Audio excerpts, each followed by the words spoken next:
ఓకేనా మిత్రమా? మీడియా మిత్రులకు నమస్కారం. భారత్ జోడో యాత్రకు సంబంధించి మరియు మునుగోడు ఉప ఎన్నికల ఫలితాలపై స్పందించడానికి భారత్ జోడో యాత్ర కన్వీనర్ బలరాం నాయక్ గారు, మాజీ పార్లమెంట్ సభ్యులు డాక్టర్ మల్లు రవి గారు, వర్కింగ్ ప్రెసిడెంట్ అంజన్ కుమార్ యాదవ్ గారు, అనిల్ కుమార్ యాదవ్ గారు, హర్కర వేణుగోపాలరావు గారు, మహబూబ్ నగర్ జిల్లా పార్టీ అధ్యక్షులు ఒబైదుల్లా కోత్వాల్ గారు, యూత్ కాంగ్రెస్ నాయకులు రామ్మోహన్ రెడ్డి గారు, కాంగ్రెస్ పార్టీ సీనియర్ నాయకులు దయాసాగర్ రావు గారు ఈ పత్రికా సమావేశాన్ని ఏర్పాటు చేయడం జరిగింది. మీడియా మిత్రులారా, పోయిన నెల 23వ తారీఖు శ్రీ రాహుల్ గాంధీ గారు కర్ణాటక రాష్ట్రం నుంచి తెలంగాణ రాష్ట్రంలోకి అడుగుపెట్టే సందర్భంగా తెలంగాణ సమాజం అంతా వారికి తెల్లవారుతుండగా సూర్యుడు ఏ విధంగా అయితే ఉదయిస్తూ ఈ సమాజానికి వెలుగును నింపుతాడో, కాంగ్రెస్ పార్టీ ఇచ్చిన తెలంగాణ రాష్ట్రంలో అత్యంత అభద్రతా భావానికి లోనైతున్న తెలంగాణ సమాజానికి ఒక విశ్వాసాన్ని, నమ్మకాన్ని కలిగించడానికి రాహుల్ గాంధీ గారు ఉదయించే కిరణంలా తెలంగాణ గడ్డ మీద, తెలంగాణ నేల మీద వారు అడుగుపెట్టడం జరిగింది. అక్కడి నుండి చారిత్రాత్మకమైన కట్టడం చార్మినార్ దగ్గర తెలంగాణ సమాజం సంపూర్ణంగా వారిని హక్కును చేర్చుకొని గుండెల్లో పెట్టి చూసుకొని చారిత్రాత్మకమైన హైదరాబాదు నగరంలో రాహుల్ గాంధీ గారికి అందరూ కలిసి అఖండమైన స్వాగతం పలికి, మేమంతా మీ వెనకాల ఉన్నాం, ఆ తల్లి శ్రీమతి సోనియా గాంధీ గారు తెలంగాణ రాష్ట్రం ఇచ్చి మా ఆత్మగౌరవాన్ని నిలబెట్టినరు, ఆత్మగౌరవాన్ని నిలబెట్టిన శ్రీమతి సోనియా గాంధీ గారి కుమారుడుగా, కాంగ్రెస్ పార్టీ మాజీ అధ్యక్షుడిగా, పార్లమెంట్ సభ్యుడిగా ఈ దేశ ప్రజల గొంతుకై తెలంగాణ నడిగడ్డ హైదరాబాదులో కదం తొక్కడానికి లక్షలాది మంది వారితో కలిసి నడిచిండ్రు. అక్కడి నుండి 7 తారీఖు సాయంత్రం జుక్కల్ నియోజకవర్గంలో మహారాష్ట్ర సరిహద్దుల్లో ఒక అద్భుతమైన వీడ్కోలు సమావేశాన్ని పెట్టి భావోద్వేగపూరితమైన సన్నివేశానికి తెలంగాణ సమాజం అంతా కూడా తెరలేపింది. మన బిడ్డ మనల్ని వీడిపోతున్నప్పుడు మన బిడ్డ విశాల ప్రయోజనాల కోసం దేశంలో జరుగుతున్న అరాచకాలను, అన్యాయాలను, అవినీతి పరిపాలనను, రాచరిక పోకడలను నిలువరించడానికి, ఆ విధానాలపై పోరాటం చేయడానికి వారు కార్యోన్ముఖులై సాగుతున్నప్పుడు కుటుంబ సభ్యులుగా, హరి కూర్చో, ఏంది మధ్యలో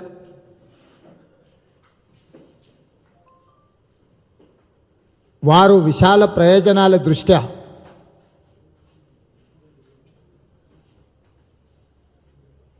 ఈ దేశంలో ఉన్న సమస్యల మీద భారతీయ జనతా పార్టీ నరేంద్ర మోడీ అమిత్ షా గారు చేస్తున్న దాడుల మీద నిటారుగా నిలబడి కొట్లాడాలన్న ఆలోచనతోటి రాహుల్ గాంధీ గారు ముందుకు కదలడం జరిగింది. ఆ సందర్భంలో కూడా తెలంగాణ సమాజం అంతా వారికి అండగా నిలబడి కాగడాల ప్రదర్శనతో కాంతి రేఖలు నింపుతూ మహారాష్ట్ర గడ్డ మీద వారు కాలు పెట్టడం జరిగింది. వీటన్నింటి సందర్భంగా అపనమ్మకంతో అభద్రతా భావంతో ఇక మాకెవరు లేరు, ఎవరు రారు, ఎవరిని నమ్ముకునే పరిస్థితులే లేవు అని తెలంగాణ సమాజం అంతా భావిస్తున్నప్పుడు ఈ సమాజం కోసం, ఈ ప్రాంతం కోసం, ఈ ప్రజల కోసం 6 సంవత్సరాల నుంచి 90 సంవత్సరాల వరకు వివిధ వయసులో ఉన్న ప్రతి ఒక్కరూ ఈ పాదయాత్రలో పాల్గొన్న వాళ్ళందరికీ కూడా రాహుల్ గాంధీ గారు భరోసానిస్తూ ముందుకెళ్ళడం జరిగింది. స్వతంత్ర భారతదేశంలో ఇంత అద్భుతమైన సన్నివేశం కానీ, ఇంత అద్భుతమైన సందర్భం కానీ ఎప్పుడు రాలే. ఎందుకు అంటే దేశమంతా 140 కోట్ల మంది ప్రజలు అభద్రతకు లోనవుతూ ఆందోళనకు గురవుతున్నప్పుడు ఒకే ఒక్క నాయకుడు రాచరికాలకు, ఈడీలకు, ఇన్కమ్ ట్యాక్స్లకు, సిబిఐలకు, అరాచక శక్తులకు వ్యతిరేకంగా తీవ్రవాదుల నుంచి ప్రమాదం పొంచి ఉన్నా కూడా లెక్క చేయకుండా ముందుకు రావడం అనేది చైతన్యవంతమైన భారతదేశంలో ఒక నూతన శకానికి తెరలేసింది. ఆనాడు రవి అస్తమించని సామ్రాజ్యం ఉన్న బ్రిటిషర్స్కు వ్యతిరేకంగా ఎవరు కొట్లాడే వాళ్ళు లేరు అని అనుకుంటున్న సందర్భంలో శాంతి కపోతమైన మహాత్మా గాంధీ గారు స్ఫూర్తినిచ్చి వాళ్ళను ఈ దేశ సరిహద్దుల నుంచి తరిమి ఈ దేశ ప్రజలకు స్వతంత్రాన్ని సమకూర్చి ఆ పోరాటంలో వారు సమిధలై ఒక గొప్ప వ్యక్తిగా చరిత్రలో మిగిలినారు. మళ్ళీ 75 సంవత్సరాల స్వతంత్ర విజయోత్సవాలు జరుపుకున్న సందర్భంలో తిరిగి అదే రకమైన ప్రమాదానికి దేశము లోనవుతుంటే మళ్ళొక్కసారి రాహుల్ గాంధీ గారి పేరు మీద ఈరోజు ఈ సమాజానికి ఒక నమ్మకం, విశ్వాసం కల్పించడానికి వారు వచ్చిండ్రో, వారికి అండగా నిలబడ్డ ప్రతి ఒక్క తెలంగాణ బిడ్డకు, కాంగ్రెస్ పార్టీ కార్యకర్తలకు, నాయకులకు హార్నిశలు కృషి చేసి అడుగు అడుగున హారతులిచ్చి అద్భుతమైన స్వాగతం పలికి భారతదేశంలో తెలంగాణ సమాజమంతా రాహుల్ గాంధీ గారికి అండగా నిలబడ్డమని గొప్ప సందేశాన్ని అందించిన నా సహచరులకు, మిత్రులకు, సీనియర్ నాయకులకు, తెలంగాణ సమాజానికి, విద్యార్థులకు, నిరుద్యోగులకు, ఉద్యమకారులకు, అమరవీరుల కుటుంబాలకు, రైతులకు, దళితులకు, గిరిజనులకు, మహిళలకు, మైనారిటీ సోదరులకు అందరికీ తెలంగాణ కాంగ్రెస్ పార్టీ అధ్యక్షుడిగా కృతజ్ఞతలు, ధన్యవాదాలు తెలియజేస్తున్నా. చరిత్రలో సువర్ణ అక్షరాలతో లిఖించదగిన సందర్భంలో శ్రీమతి సోనియా గాంధీ గారి ఆశీర్వాదంతో, రాహుల్ గాంధీ గారి అండతోని పిసిసి అధ్యక్షుడిగా ఇంత అద్భుతమైన కార్యక్రమాన్ని నిర్వహించడానికి దేవుడు నాకు ఒక గొప్ప అవకాశాన్ని ఇచ్చిండు. నేను అనుకుంటున్న మీడియా మిత్రుల సహకారంతో నా బాధ్యతను సంపూర్ణంగా నేను నిర్వహించినాను. ఏదైనా లోపాలు జరిగినా అనుకోకుండా జరిగినవే తప్ప చేయాలన్న ఉద్దేశంతో మా సహచరులు, అనుచరులు ఎవరు కూడా చేయలేదు. అందుకే ఈ కార్యక్రమం ఇంత అద్భుతంగా విజయవంతమైంది.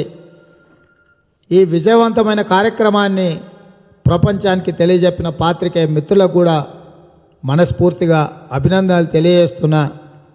అయితే ఈ పోరాట స్ఫూర్తిని, ఈ పాదయాత్ర కార్యాచరణ ప్రజలలో మమేకమై వాళ్ళ సమస్యల్ని తెలుసుకుంటూ దళితులకు, గిరిజనులకు, మైనారిటీలకు, మహిళలకు, విద్యార్థులకు, నిరుద్యోగ యువకులకు, అమరవీరుల కుటుంబాలకు, ఉద్యమకారులకు అందించవలసిన చేయూతను, కల్పించవలసిన భరోసాను ముందుకు కొనసాగించాల్సిన బాధ్యత తెలంగాణ కాంగ్రెస్ పార్టీ మీద ఉన్నది.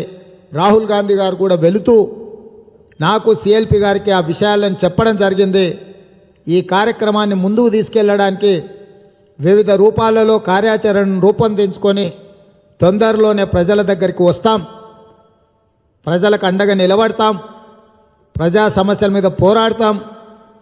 2 ప్రభుత్వాలు, 2 వ్యక్తులు అచ్చోసిన ఆంబోతులాప ఎన్నికల సంఘాన్ని నిర్వీర్యం చేసి, నిస్సహాయులం చేసి, అరాచక పోకడలతోని ఎన్నికల ప్రక్రియనే పరిహాసం చేస్తున్న సందర్భంలో మద్యము, అదేవిధంగా అధికార దుర్వినియోగము, అమ్మకాలు, కొనుగోళ్ల ప్రక్రియల ద్వారా ప్రజాస్వామ్యాన్ని ఎట్లా భ్రష్టు పట్టిస్తున్నారో కూడా ఈరోజు చర్చకు తెరలేపాల్సిన అవసరం ఉన్నది. ప్రజలకు వివరించాల్సిన బాధ్యత కాంగ్రెస్ పార్టీ మీద ఉన్నది. అందుకే తొందరలోనే కాంగ్రెస్ పార్టీ విస్పష్టమైన కార్యాచరణతోని ప్రజాక్షేత్రంలో నిలబడి అటు భారతీయ జనతా పార్టీ, ఇటు తెలంగాణ రాష్ట్ర సమితి కూడబలుక్కొని సమాజాన్ని ఎట్లా విధ్వంసం చేస్తున్నారు, తప్పుదారి పట్టిస్తున్నారు, సమాజంలో ఉన్న 10-12 సంవత్సరాల పిల్లల్ని కూడా తాగుబోతులుగా తయారు చేసి జెండాలు మోసే కూలీలుగా మార్చి దేశ భవిష్యత్తును ఏ విధంగా సర్వనాశనం చేస్తున్నారో ఈ అన్ని అంశాలను కూడా ప్రజలకు వివరించి చెప్పాలని కాంగ్రెస్ పార్టీ ఆలోచన చేస్తుంది. తొందరలోనే ఆ కార్యాచరణతో కూడా మేము ముందుకు రావడం జరుగుతుంది. భారత్ జోడో స్ఫూర్తితోటి మల్లికార్జున్ ఖర్గే గారు జాతీయ అధ్యక్షుడైన తర్వాత తప్పకుండా మంచి కార్యాచరణను తీసుకొని ముందుకు వస్తామని చెప్పి మీడియా మిత్రులకు తెలియజేస్తున్నాం. అదేవిధంగా మునుగోడు ఉప ఎన్నికలు రాజగోపాల్ రెడ్డి గారు పదే కాంగ్రెస్ పార్టీని విమర్శిస్తున్నప్పుడు, కాంగ్రెస్ పార్టీతో విభేదిస్తున్నప్పుడు, కాంగ్రెస్ పార్టీ నాయకులను నిందిస్తున్నప్పుడు చాలా సందర్భాలలో చర్చలు జరిగినాయి. అవి ఎన్నికల ఫలితాలు వచ్చే వరకు ఈ చర్చ కొనసాగుతూనే ఉంది. దీని సారాంశంలో రకరకాలుగా చర్చలు జరిగినాయి. కానీ వీటిని, ఈ చర్చలను, ఎన్నికల ప్రక్రియను, ఎన్నికల ఫలితాలను కాంగ్రెస్ పార్టీ నిశితంగా గమనిస్తుంది. కాంగ్రెస్తో పాటు తెలంగాణ సమాజం కూడా నిశితంగా గమనించింది. ఈరోజు సాంకేతికంగా తెలంగాణ రాష్ట్ర సమితి మునుగోడు నియోజకవర్గంలో మేము గెలిచినామని సంబరాలు చేసుకుంటున్నారు. సాంకేతిక గెలుపుతో సంబరాలను చేసుకోవడాన్ని ఎవరు తప్పు పట్టరు, ఎవరు తప్పు పట్టాల్సిన అవసరం లేదు. కానీ కల్వకుంట్ల చంద్రశేఖరరావు గారి నాయకత్వం పతనం అయిపోయింది. స్వయంగా తను ఇక తెలంగాణ రాష్ట్రంలో గెలవలేడు, తెలంగాణ ప్రజలు తనను విశ్వసించరన్న సంగతిని చంద్రశేఖరరావు గారే స్వయంగా ఒప్పుకొని కమ్యూనిస్టు పార్టీల దగ్గరికి శరణు జొచ్చి నిన్నటి వరకు ద్వేషించి, అవమానించి, తెలంగాణ సమాజంలోనే కమ్యూనిస్టులు లేరనే భావన కల్పించిన చంద్రశేఖరరావు గారు ఓటమి భయంతో కమ్యూనిస్టుల సహకారంతో ఈ ఎన్నికలలో నెగ్గడం జరిగింది. అంటే ఈరోజు ఎన్నికల యొక్క ప్రక్రియను గమనించినప్పుడు ఈరోజు తెలంగాణ రాష్ట్ర సమితి స్వయం శక్తితోని ఎన్నికలలో నెగ్గలేదు. టీఆర్ఎస్ పార్టీ పరాన్నజీవిగా మారింది. పరాయి వ్యక్తులపై, కిరాయి శక్తులపై ఆధారపడి ఎన్నికలలో చావు తప్పి కన్నులొట్టబోయి గెలవడం ద్వారా ఎన్నికల ఫలితాలను మమ అనిపించింది తప్ప వారు సాధించింది ఏమీ లేదు. అదేవిధంగా భారతీయ జనతా పార్టీ అసలు వాళ్ళు నిస్సిగ్గుగా తయారైపోయారు. బరి తెగించి బరిబత్తల బజారులో నిలబడి మేము ఇట్లాగే ఉంటాం, మేము ఇట్లనే చేస్తాం, మీకు ఇష్టమైతే మమ్మల్ని చూడుండ్రి, లేక మీకు కష్టమైతే లేకపోతే మీ కళ్ళు మూసుకోండి అన్నట్టుగా భారతీయ జనతా పార్టీ బర్తెగింపు ఉన్నది. సిద్ధాంతాల కోసం, దేశభక్తి కోసం సర్వం త్యాగం చేసుకున్నామని చెప్పుకునే పార్టీలు, పార్టీ వెనకాల ఉన్న సిద్ధాంతకర్తలు మునుగోడు నియోజకవర్గంలో విచ్చలవిడిగా సారాయి దాగిపిచ్చి ఇల్లిల్లు పంచిపెట్టి ఓటర్లను కొనుగోలు చేసి నిలబడే నాయకుణ్ణి వేల కోట్ల కాంట్రాక్టులు ఇచ్చి ఓటేసే ఓటర్లను వందల కోట్ల రూపాయలు పంచిపెట్టి ఇవాళ మునుగోడు నియోజకవర్గాన్ని దేశంలోనే తాగుబోతులలో ప్రథమ స్థానంలో నిలబెట్టిండ్రు. నిన్న మన పత్రికలలో వచ్చిన ఆర్టికల్స్ అన్నీ కూడా మీకు పంపిస్తాను. ఎక్సైజ్ శాఖ రిలీజ్ చేసిన నివేదికలో మునుగోడు నియోజకవర్గ పరిధిలో ఉన్న లిక్కర్ షాపులల్లా నెలకు 60 కోట్ల రూపాయల లిక్కర్ అమ్మేవాళ్ళు. కానీ ఉప ఎన్నికల ప్రక్రియ మొదలైన 20 రోజులల్లా 300 కోట్ల రూపాయల మందును అక్కడి ప్రజలు తాగినరు. అంటే రెగ్యులర్గా ఒక నెలకు తాగే 60 కోట్ల మందు కంటే అదనంగా 20 రోజులల్లా 240 కోట్ల రూపాయల మందు అక్కడి ప్రజలకు 2 రాజకీయ పార్టీలు టీఆర్ఎస్, బీజేపీ కలిసి తాగిపిచ్చినాయంటే అక్కడ పరిస్థితులు ఎంత హృదయ విదారకంగా, ఎంత అధ్వానంగా తయారైనవో మీరు అర్థం చేసుకోండి. మీరు అనొచ్చు కాంగ్రెస్ పాత్ర లేదా అని. 100% మా పాత్ర లేదు.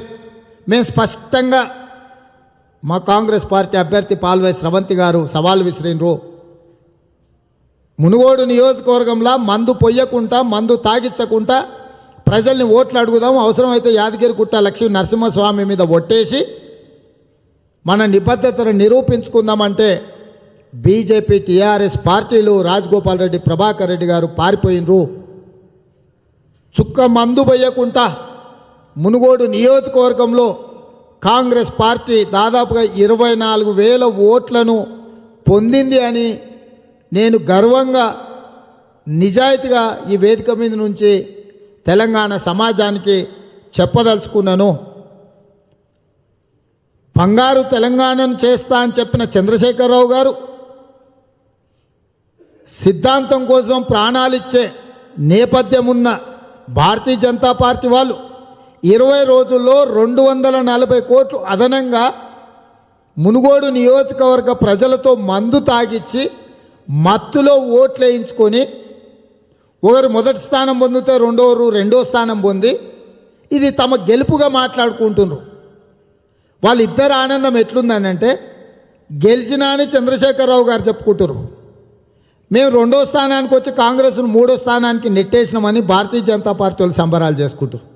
ఇంతకంటే సిగ్గుచేటైన విషయం ఏదైనా ఉందా?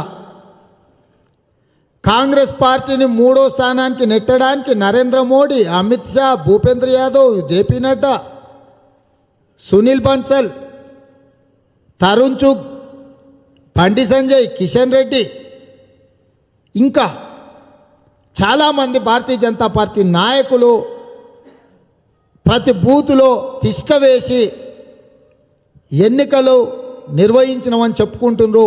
ఇంతకంటే సిగ్గుచేటైన విషయం ఈ దేశంలో ఏదైనా ఉన్నదా అని నేను అడుగుతున్నా. సొంత బలం మీద నెగ్గలేను అని పక్కవాడి కాళ్ళు పట్టుకొని సావు తప్పి కన్నులొట్టపై 10,000తో గెలిచినోడు నేను గెలిచినా అని సంబరాలు చేసుకుంటుండు. నా అంత బలవంతుడు లేడు, ఈ దేశానికి నాయకత్వం వహించే నాయకుడు లేడు, దేశానికి నేను నాయకత్వం వహిస్తా అని చెప్పుకుంటున్న చంద్రశేఖరరావు, నీ రాష్ట్రంలో 100 మంది పైగా ఎమ్మెల్యేలు ఉన్న నువ్వు ముఖ్యమంత్రిగా ఉండి, నీ కుటుంబంలో మంత్రులుగా ఉండి, ఒక శాసనసభ నియోజకవర్గంలో నీ కాళ్ళ మీద నువ్వు నిలబడలేని నిస్సత్వ ఆవహించిన నువ్వు 2 కమ్యూనిస్టు పార్టీల కాళ్ళు పట్టుకొని ప్రజల్ని మత్తులో పెట్టి గెలిచి నువ్వు కూడా గెలిచినా అని చెప్పుకుంటున్నావు. నీది కూడా ఒక గెలిపేనా? ఈ గెలుపును కూడా నువ్వు గెలుపుగా భావిస్తున్నావు అంటే నీ పట్ల జాలి పడడము, వదిలేసి అసహించుకునే పరిస్థితులు తెలంగాణ సమాజంలో వచ్చిన చంద్రశేఖరరావు గారు మీరు గమనించండి. ఇక భారతీయ జనతా పార్టీ ఈరోజు నేను చూసిన ఏదో క్యాజువల్గా టీవీ చూస్తే ప్రధానమంత్రి గారు హిమాచల్ ప్రదేశ్లో ఎన్నికల ప్రచారం చేసుకుంటూ ఎంత సంతోషంగా మాట్లాడుతుండే తెలంగాణలో కాంగ్రెస్ సాఫ్ అయిపోయింది, సఫా అయిపోయిందని. అసలు నరేంద్ర మోడీ గారు గల్లీ నాయకుల కంటే చిల్లరగా, లేకిగా, సంకుచితంగా ఆలోచన చేస్తున్నాడు, మాట్లాడుతున్నాడు. ఇవాళ 22,000 కాంట్రాక్ట్లు అప్పచెప్పి నిలబడడానికి ఒక అభ్యర్థిని కొనుక్కున్నావు. 1,000 కోట్ల రూపాయల కాంట్రాక్టులు ఇచ్చి నిలబడడానికి అభ్యర్థిని కొనుక్కున్న నువ్వు ఆ అభ్యర్థి 100 కోట్లు పంచిపెట్టి 2వ స్థానంతో సరిపెట్టుకుంటే కాంగ్రెస్ ఓడిపోయిందని సంబరపడుతున్నావు. అంటే టీఆర్ఎస్ ఓడి గెలిచినోడు నీ మనిషి అనే కదా. నిజంగా నరేంద్ర మోడీ గారికి ఏమాత్రం ఒక సామాజిక స్పృహ కానీ సమస్యల పట్ల అవగాహన కానీ ఉంటే ఇంత అధికార దుర్వినియోగం చేసి కేంద్ర ఎన్నికల సంఘాన్ని ఇష్టారాజ్యంగా వాడుకొని ఈడీ ఇన్కమ్ ట్యాక్స్లను ఉపయోగిస్తే కూడా తెలంగాణ సమాజం నిన్ను తిరస్కరించినందుకు తెలంగాణ సమాజం ముందు దోషిగా నిలబడాల్సిన భారతీయ జనతా పార్టీ ఈ దేశ ప్రధానమంత్రి గారు తెలంగాణలో కాంగ్రెస్ సఫా అయిపోయిందని మాట్లాడుతున్నాడనంటే నరేంద్ర మోడీ గారి దిగజారుడుతనానికి ఇది పరాకాష్ట. మొదటి నుంచి మేము చెప్తూనే ఉన్నాం, వాళ్ళిద్దరు ఒక్కటే, ఒకే తానులోని ముక్కలు, నాణ్యానికి బొమ్మ బొరుసు లాంటి వాళ్ళు. వీళ్ళిద్దరు కలిసి ఉమ్మడి శత్రువును కాంగ్రెస్ పార్టీని అడ్డు తొలగించుకోవడానికి హత్యా రాజకీయాలకు పాల్పడుతున్నారని మేము ఏదైతే చెప్పినామో ఇవాళ నరేంద్ర మోడీ గారి ప్రకటనతోనే అది నిరూపితమైంది. తెలంగాణ రాష్ట్రంలో నరేంద్ర మోడీ భారతీయ జనతా పార్టీ గారు చెప్తున్న వాళ్ళ ప్రత్యర్థి గెలిచిండు. వాళ్ళు నిజంగానే టీఆర్ఎస్ను కేసీఆర్ను ప్రత్యర్థిగా భావించుంటే ప్రత్యర్థి మీరు ఇంత శ్రమ చేసినా మిమ్మల్ని ఓడించిండు, మీ ప్రత్యర్థి గెలిచిండు అని అంటే మీ ఓటమిని అంగీకరించి బాధతో సమీక్షించుకోవాల్సింది వదిలేసి ఉత్సాహంగా తెలంగాణలో కాంగ్రెస్ పార్టీ సఫా అయిపోయిందని సంబరాలు చేసుకుంటున్నారంటే భారతీయ జనతా పార్టీ యొక్క మానసిక స్థితిని తెలంగాణ సమాజం అంతా గమనించవలసిన అవసరం ఉన్నది. హిమాచల్ ప్రదేశ్లో ఎన్నికలలో భారతీయ జనతా పార్టీని గెలిపించుకోవాలని తాపత్రయపడుతున్న ఈ దేశ ప్రధానమంత్రి నరేంద్ర మోడీ గారు తెలంగాణలో కాంగ్రెస్ పార్టీ సఫా అయిపోయిందని సంబరపడుతుండంటే కేసీఆర్ గెలవడాన్ని ఆయన స్వాగతించినట్టే కదా. కేసీఆర్ వాళ్ళ మనిషే కదా, వాళ్ళంతా ఒక్కటే కదా.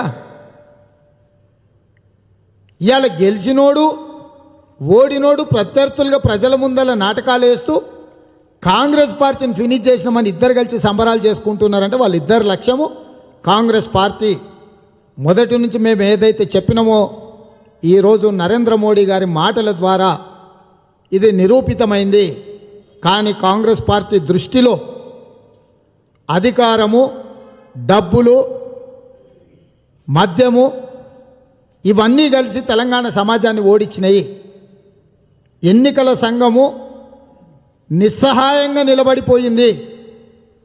అసలు దానికి ఉన్న స్వతంత్రతను,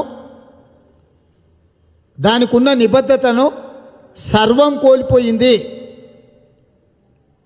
ఇక ఈ రాష్ట్రంలో, ఈ దేశంలో ఎన్నికల సంఘం ఉండవలసిన అవసరం లేదు.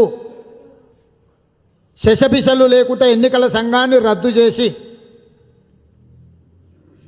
ఎవడి ఇష్టారాజ్యంగా వాడు వ్యవహరించండి అని చెప్పి అనుమతి ఇచ్చిన దానికంటే కూడా అధ్వానంగా ఉన్నది. కాబట్టి ఈ దేశానికి ఎన్నికల సంఘం అవసరం లేదు, ఉన్న ప్రయోజనం లేదని మునుగోడు ఉప ఎన్నికల సందర్భంగా ఎన్నికల సంఘము సమాజానికి సందేశం ఇచ్చినట్టయింది. ఇప్పటికైనా ఎన్నికల సంఘంలో పనిచేసే అధికారులు కానీ, ఈ వ్యవస్థలను పర్యవేక్షించాల్సిన న్యాయస్థానాలు కానీ కల్పించుకోవాల్సిన దారుణమైన పరిస్థితులు మునుగోడు ఉప ఎన్నికలలో జరిగినాయి. కాంగ్రెస్ పార్టీకి సంబంధించి ఇన్ని రకాల ఒత్తిడులున్నా, ఆటుపోట్లున్నా, కొనుగోలు అమ్మకాలు జరుగుతున్నా నీతితో, నిజాయితీతో, చిత్తశుద్ధితో కాంగ్రెస్ పార్టీకి 24,000 ఓట్లను వేయడం ద్వారా ఇంకా ఈ కాంగ్రెస్ పార్టీ మీద మమకారము ప్రేమను తెలంగాణ సమాజం ప్రదర్శించింది. వాళ్లకు అదేవిధంగా ఎన్నికల సందర్భంగా ఆహర్నిశలు రాత్రి మగళ్ళు పనిచేసిన మా మిత్రులందరికీ కూడా మనస్ఫూర్తిగా నేను ధన్యవాదాలు తెలియజేస్తున్నా. మునుగోడు నియోజకవర్గంలో జరిగిన ఎన్నికలు కాంగ్రెస్ పార్టీకి వచ్చిన ఓట్లు భవిష్యత్తు పట్ల మాకు ఆశలు చిగురించినాయి. చాలామంది మహాభారతంలో మయసభలో జరిగిన శకుని చేతిలో జరిగిన మాయోపాచికలల్లా పాండవులు ఓడిపోయినప్పుడు కౌరవులు గెలిచిండ్రు అని సంబరపడ్డారు. కానీ కౌరవుల యొక్క పతనానికి పునాదులు ఆ మయసభలో పాచికలు ఆడుతున్న సందర్భంలోనే పడ్డాయి.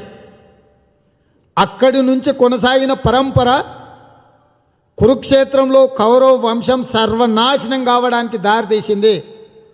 మయసభలో పాచికలు ఆడినప్పుడు పాండవులు ఓడిపోయి ఉండొచ్చుగాక, దుర్మార్గుల చేతుల ద్రౌపదికి వస్త్రాపహరణ జరిగి ఉండొచ్చుగాక, ఈ మొత్తం వ్యవహారము చివరికి కౌరవుల యొక్క పతనానికి దారితీసింది.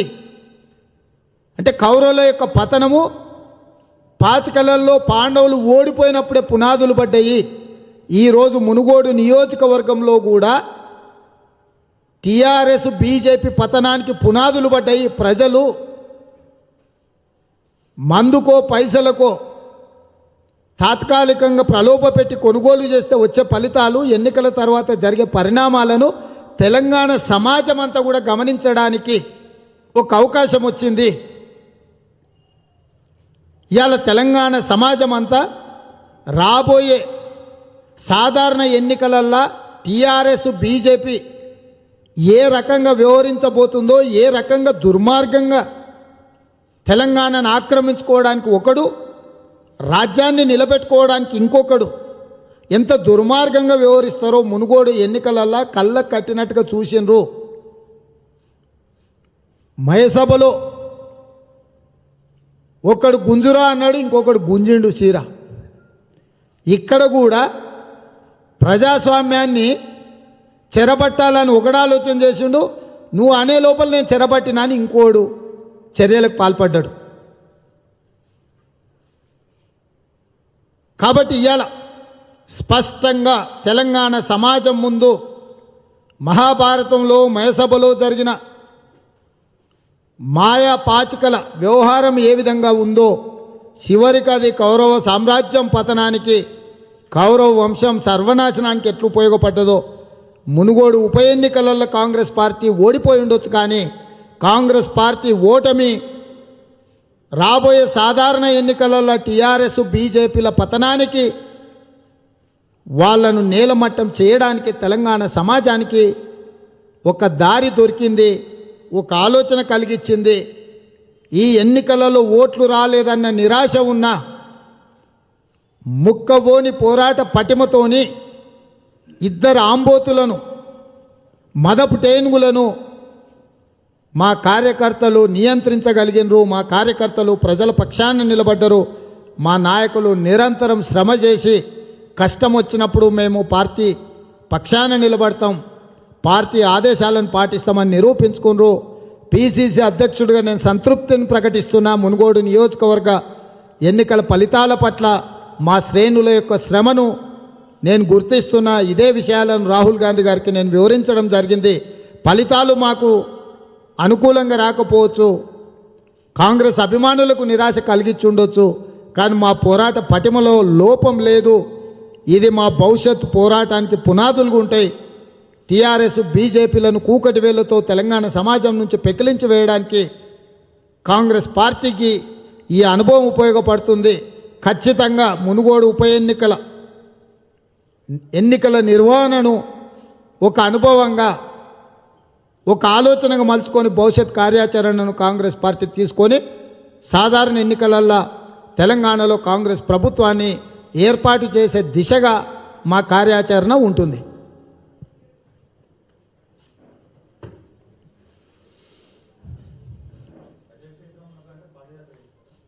తప్పకుండా అవన్నీ అంతర్గతంగా చర్చించుకుంటున్నాం. తొందరలోనే రాహుల్ గాంధీ గారి పాదయాత్ర స్ఫూర్తి నుంచి తీసుకోవాల్సిన కార్యాచరణ మీద చర్చ చేసి పెద్దలందరి సలహాలు సూచనలు తీసుకొని తొందరలోనే మీ ముందుకు రావడం జరుగుతుంది.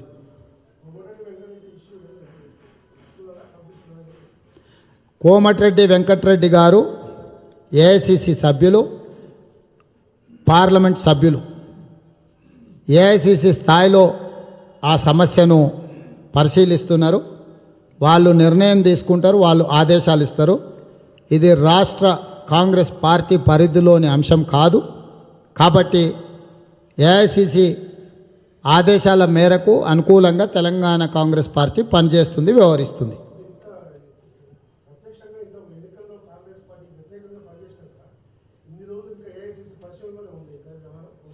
ఇప్పుడు మిగతా రాజకీయ పార్టీలన్నీ ఎలకలు లాంటివి, కుందేలు లాంటివి. అవి మల్లాలంటే కూర్చున్న కానీ వెనక్కి మళ్ళొచ్చు, ముందుకు మళ్ళొచ్చు, రౌండ్గా చూడొచ్చు. కాంగ్రెస్ పార్టీ ఏనుగు లాంటిది. మల్లాలంటే కొంత సమయం తీసుకుంటుంది. ఉన్న పలంగా వెనక్కి మల్లుడు, ముందుకు మల్లుడు ఏనుగుకు సాధ్యం కాదు కదా. కాంగ్రెస్ పార్టీ కూడా ఏనుగు లాంటి పార్టీ. మల్లాలని నిర్ణయం తీసుకుంటూ కూడా మల్లడానికి కొంత సమయం పడుతుంది ఏదైనా విషయంలో. మిగతా పార్టీలు ఏమన్నది ఎలకలు, కుందేలు. అవి కూర్చున్న కానీ వెనకకు మళ్ళొచ్చు, ముందుకు మళ్ళొచ్చు. కాబట్టి తప్పకుండా మీ ఆవేదన మా పార్టీకి అర్థమైంది. డెఫినెట్గా మీ ఆలోచనను పార్టీ పరిగణలోకి తీసుకుంటుంది.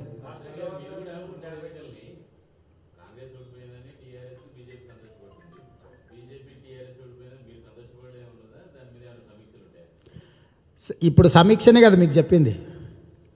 అంటే మీ ఉద్దేశాల సమీక్ష అంటే తలుపులు మూసి కొట్టుకొని మీకు అన్ని స్క్రోలింగ్లు వచ్చేటట్టు చేయాలనా? అంతే కదా మీ ఆలోచన.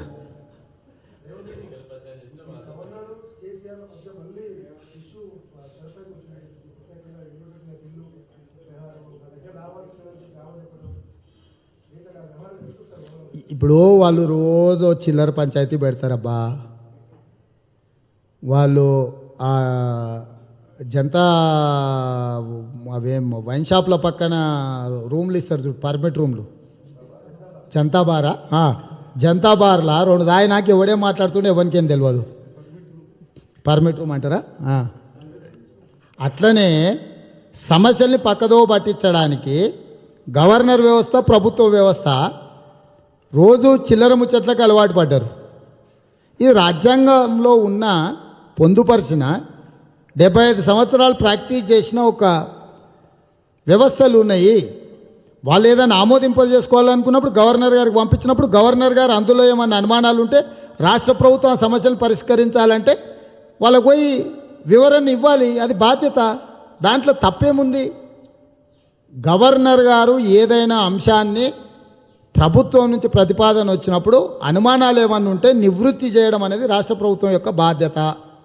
ఈ రాష్ట్ర ప్రభుత్వం యొక్క బాధ్యతను వాళ్ళు నిర్వహించకుండా రాజకీయ చిల్లరమల్లర పంచాయతీలకు దాన్ని చర్చకు పెట్టి నిజమైన ప్రజా సమస్యల్ని పక్కదో పట్టించే ప్రయత్నాలు. మీడియా కూడా దున్నపోతు తినిందంటే దూడని కట్టేయాల్సిందో, అది అద్భుతంగా ఉందని మీరు కూడా అట్లనే తయారైనరు. అసలు అదొక వార్తనా? ఏందుంది దాంట్లో? వాళ్ళు ఏదో బిల్లు పంపించారు, ఆమె ఏదో అనుమానాలు ఉన్నాయన్నది. 8వ పేజీలో 3వ కాలంలో 2 లైన్లు రాయాల్సిన వార్తను తీసుకొచ్చి ఫ్రంట్ పేజీలు ఇంత పెద్దగా రాసి ఈ చిల్లర పంచాయతీకి స్థానం. ఎంతోమంది సమస్యలతో కొట్టుమిట్టాడుతున్నారు, చచ్చిపోతున్నారు, రేపులు జరుగుతున్నాయి, మర్డర్లు జరుగుతున్నాయి, భూ ఆక్రమణలు జరుగుతున్నాయి. ప్రజలు తీవ్రమైన సమస్యలతోనే కొట్టుమిట్టాడుతున్నారు. ఉద్యోగ నోటిఫికేషన్లు రాక నిరుద్యోగులు చచ్చిపోతున్నారు. ఇచ్చిన నోటిఫికేషన్లలో సరైన నిబంధనలు పాటించలేదని చెట్టుకు పుట్టకు నిరుద్యోగ యువకులు తిరుగుతున్నారు.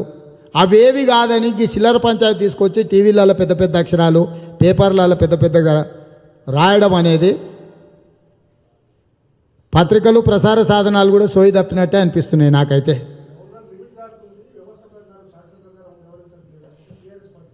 వాడో బుద్ధి లేనోడు, గడ్డి తినేటోడు. ఆమెకి ఏదో అనుమానం వచ్చిందని లెటర్ రాసింది. ఈ గాడిది పోయి వివరణ ఇవ్వాలి. ఈ గాడిదలు ఏం చేస్తారు? గాడిద పళ్ళు తవ్వుతురా? మళ్ళా ఆమె ఆమోదించలేదు అంటాడు. ఆమెకి ఏదో అనుమానం ఉంది, చెప్పవే సామె అని అడిగింది. ప్రభుత్వం నువ్వు చెప్పు, నువ్వేం చేస్తావు? గాడిదలంగా వస్తుండా? ఏం చేస్తురు మంత్రులు? ఏమైనా బాత్రూమ్లు కడుగుతురా లేకపోతే మోరీలు తీస్తురా? మంత్రులు ఏం చేస్తురు? వాడంటే నిన్నమనోడు సారా ఓసి వచ్చిండు, అయిపోయింది కదా సారా ఓసే పని కూడా. మంత్రులకి ఎన్నికలు అయిపోయినాయి, సారా ఓసేది అయిపోయింది. ఇంకేం చేస్తురు ఈ గాడిదలంతా? ఈ గాడి దేశాలు మానాలి రాష్ట్ర ప్రభుత్వం. గవర్నర్ గారు కూడా పారదర్శకంగా ఉండాలి, ప్రతిదాన్ని రాజకీయ కోణంలో చూడాల్సిన అవసరం లేదు. ఈ పార్టీలో ఈ రాష్ట్రంలో భారతీయ జనతా పార్టీ నాయకులు సన్నాసులని నినమన్న ఆ వీడియోలలో దీంట్లో వచ్చినాయి. ఇక వాళ్ళు సన్నాసులైన కాబట్టి వాళ్ళ బాధ్యతను కూడా గవర్నర్ గారు నిర్వహించాలనుకుంటే కష్టము. బండి సంజయ్ కిషన్ రెడ్డి గారి పాత్ర గవర్నర్ తమిళసాయి గారు పోషించాలనుకోవడం అనేది సమంజసం కాదు. అదే సందర్భంలో రాష్ట్ర ప్రభుత్వము పరిపాలన నిర్వహించడానికి అవసరమైన రాజ్యాంగబద్ధమైన వ్యవస్థల్ని సంస్థల్ని గౌరవించి అనుమానాలను నివృత్తి చేసి ఆ బిల్లులను ఆమోదింపజేసుకొని ప్రజలకు పరిపాలన అందించాలి. వీళ్ళిద్దరు బాగానే ఉండరు, ప్రజలకు కష్టమవుతుంది. ఏం పోయింది? కేసీఆర్ తాత జాగిరి పోయిందా? ఏం పోలే కదా. గవర్నర్ గారికి వచ్చిన నష్టం లేదు, కేసీఆర్కి వచ్చిన కష్టం లేదు. వీళ్ళిద్దరు కలిసి ప్రజల్ని హింసిస్తుండ్రు హింసరాజుల్లాగా. కాబట్టి ఇట్లాంటి చిల్లర రాజకీయాలు బీజేపీ టీఆర్ఎస్ వదిలేయాలి. టీవీలల్లో పేపర్లల్లో సమస్యల మీద చర్చ జరగకుండా ఉండడానికి కూడబలుకొని చిల్లర పంచాయతీలు పాల్పడుతున్నారు. ఈ చిల్లర పంచాయతీలకు పులి స్టాప్ పెట్టి గవర్నర్ గారు కూడా మధ్యలో ప్రజా సమస్యలు ఇంటా ప్రజా దర్బార్ అన్నారు. మేము కూడా పర్లేదు, ఏదో సమస్యలు చెప్పుకోవడానికి ఏదో ఒక వేదిక దొరుకుతుంది అనుకున్నాం. మరి ఎందుకో గవర్నర్ గారు వదిలేసిండ్రు.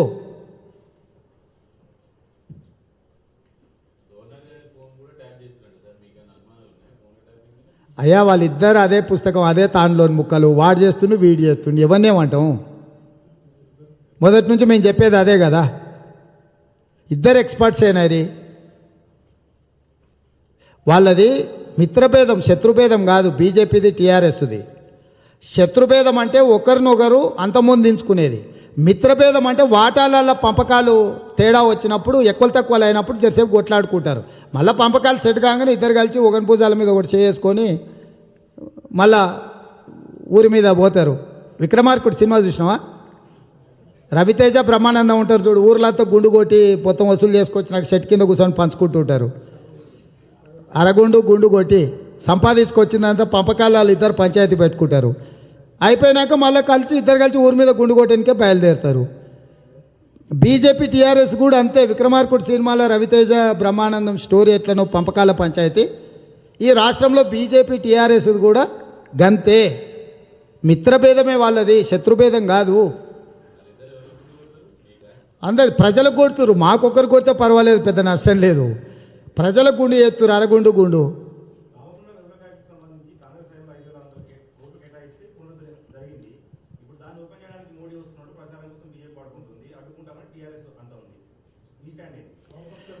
నేను అనేది ఏంటంటే ఎవడు ఎందుకు వస్తుండో ఎవడు ఎందుకు అడుకుంటుండో వాళ్లకు లెక్క లేదు, పత్రం లేదు, బుద్ధి లేదు.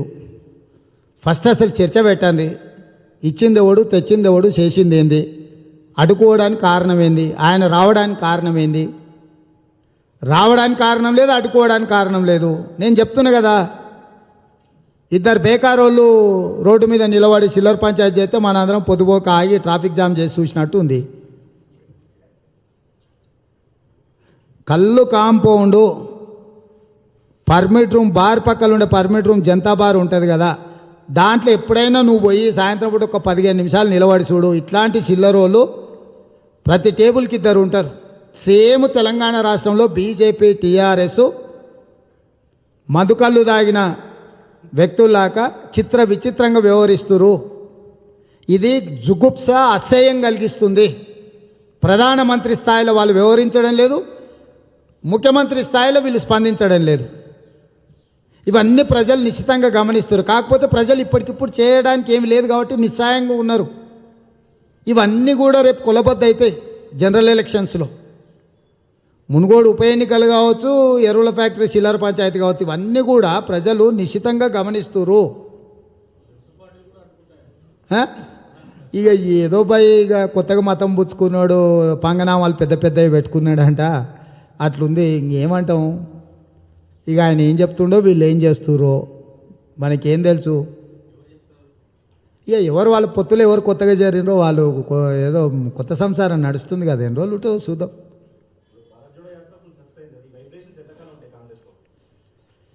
దేశంలో ఉంటాయి. కాంగ్రెస్లో ఉండేది ఏంది? కాంగ్రెస్ కోసం చేయలే భారత్ జోడో. ఈ దేశం కోసం 140 కోట్ల మంది ప్రజల కోసం చేశారు. డెఫినెట్గా క్విట్ ఇండియా మూమెంట్ ఎట్లుండేనో, ఉప్పు సత్యాగ్రహం ఎట్లా కొన్ని తరాలకు స్ఫూర్తినిచ్చిందో, భారత్ జోడో కూడా అదేవిధంగా సమాజానికి స్ఫూర్తినిస్తుంది. డెఫినెట్గా స్ఫూర్తితోనే ఈ దేశం అంతా ముందుకు కదులుతుంది.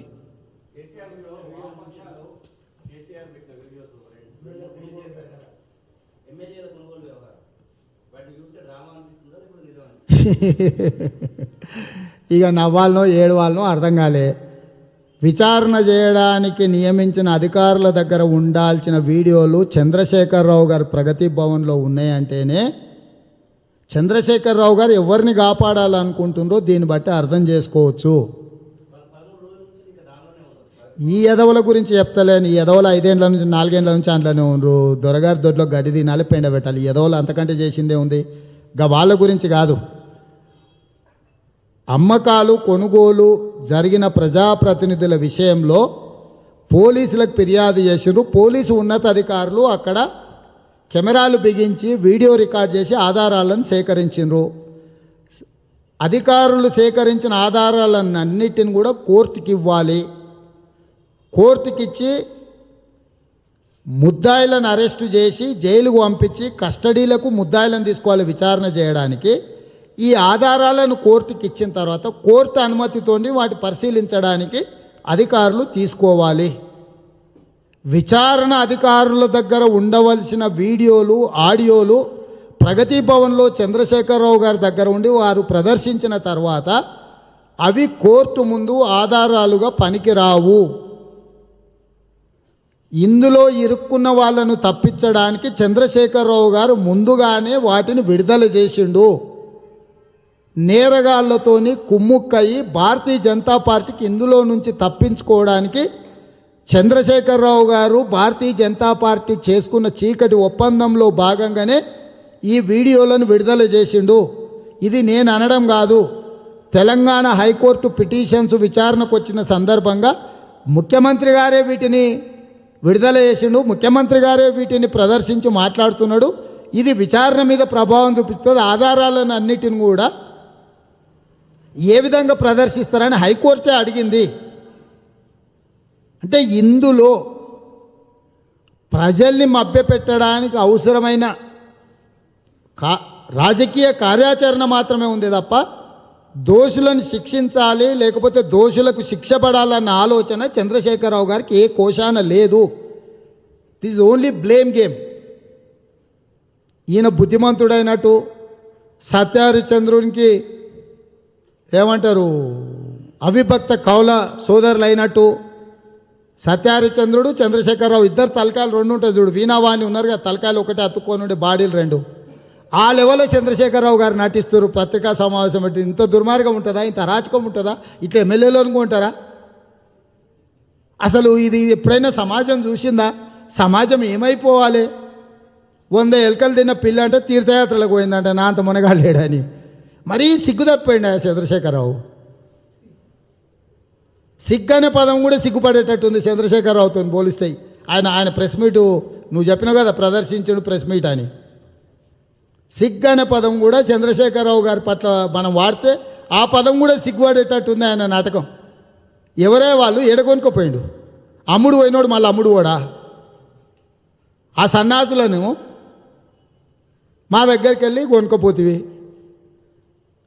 కుక్క నువ్వు ఏమన్నా బిర్యానీ పెట్టు, రోడ్డు మీద పెండ కనిపించగానే దాంట్లో మూతి పెడుతుంది, వాసన చూస్తుంది. మళ్ళా నువ్వు కావాలంటే కుక్కను చూడు, బాగా మంచి పంచపక్ష పరమాణాలు ఇంట్లో విడిచిపెట్టు. కుక్కకు తిన్న తర్వాత రోడ్డు మీద కిడిచిపెట్టు. రోడ్డు పక్కన ఉన్న పెంట కనిపించగానే మూతి పోయి అండ్లో పెట్టి వాసన చూస్తుంది. ఈ అమ్ముడు పోయిన కుక్కలు కూడా గంతమాసరివే. ఆయన ప్రగతి భవన్లో పెట్టిండు కదా అని తిన్న విశ్వాసం చూపిస్తాడు. మమ్మల్ని మోసం చేసినోడు నిన్ను మోసం చేయడా? వాళ్ళని ప్రగతి భవన్లో పెట్టుకున్న జాగ్రత్త ఉండి బోర్లో వండుకున్నావు అంటే కోసి కిడ్నీలు అమ్ముకుంటారు. అప్పుడు కానీ నీకు అర్థం కాదు వాళ్ళని అనలేందుకు వండబెట్టుకున్నావు. కాబట్టి ఇవన్నీ కూడా జనాలల్లో రక్తి కట్టించడానికి కొంతసేపు ఎంటర్టైన్మెంట్ వాల్యూ కాలక్షేపం కోసం ఉపయోగపడతాయి తప్ప వీటి వల్ల ఏం ప్రయోజనం లేదు. తెలంగాణ సమాజానికి ఉపయోగం లేదు.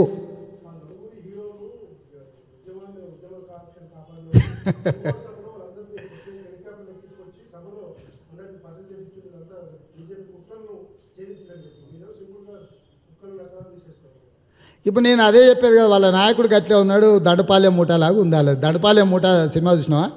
దాంట్లో వాడు ముఠా నాయకుడు అదే చెప్తాడు, మా అంత మంచోళ్ళే లేరని.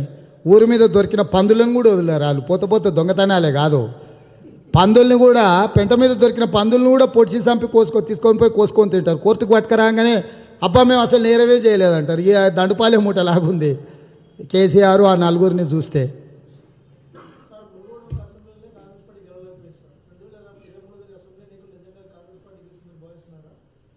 మీరేమనుకుంటారు అంటున్నారు? మీరేమనుకుంటారు జర్నలిస్ట్గా? మీకు కూడా సామాజిక బాధ్యత ఉంది కదా, సామాజిక స్పృహ ఉంది కదా. మీరు చెప్తే నేను చెప్తాను సార్. అప్పుడప్పుడు మీరు కూడా చెప్పండి సార్ మీ బాధ్యత. ఆడ మందు పోసిరు కదా, ఇక మందు పోసిన ఉంది గెలుపా. ఫస్ట్ దాని మీద విశ్లేషణలు రాసి ప్రసారం చేసినాక మళ్ళీ మనం మాట్లాడుకుందాం.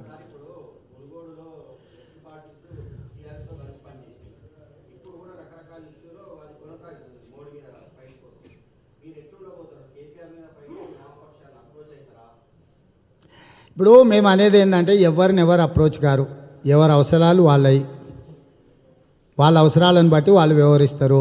మా బాధ్యతను బట్టి మేము వ్యవహరిస్తాము. మేము ముందు చెప్పినాం, ఇప్పుడు చెప్తున్నాం, కమ్యూనిస్టులు మా సహజ మిత్రులు. ఆ సహజ మిత్రులు ఇవాళ మోజులో ఉన్నారు. ఈ మోజు అనేది ఎంతకాలం ఉంటుందో, చంద్రశేఖరరావు గారితో మోజులు ఉన్నోళ్ళని మీరు చూసిరు కదా, మోజు ఎప్పుడు తీరుతుందో మీకు తెలుసు కదా. చాలామందిని చూసినాం కదా, చంద్రశేఖరరావు గారి దగ్గర పోయిన వాళ్ళు, పక్కన కూర్చున్న వాళ్ళు ఒళ్ళనే కూర్చోబెట్టుకుని కొంతమందిని. తర్వాత ఏమైంది? కాబట్టి చంద్రశేఖరరావు గారిని నమ్ముకున్న వాళ్ళందరికీ తగిన శాస్తి జరిగింది. ఇది చరిత్ర. భవిష్యత్తు కూడా అంతకంటే గొప్పగా ఉంటుందని నేను అనుకోవడం లేదు. ఏదేమైనా జాతీయ స్థాయిలో కమ్యూనిస్టులు కాంగ్రెస్ పార్టీకి సహజ మిత్రులు. ఈరోజు కాకపోతే రేపైనా వాస్తవ పరిస్థితులను తెలుసుకుంటారు, ప్రజా సమస్యల మీద కాంగ్రెస్తోని కలిసి వచ్చి కొట్లాడతారని మేము ఆశాభావం వ్యక్తం చేస్తున్నాం.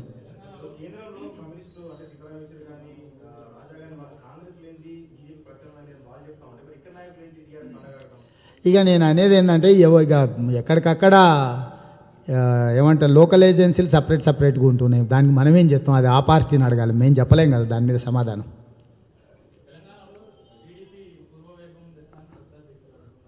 మంచిదే కదా, ఎవరు వద్దన్నారు? అద్భుతం. ఆ విధంగానే అట్లా లేకపోతే ఎవరు మనం పని చేయలేం కదా.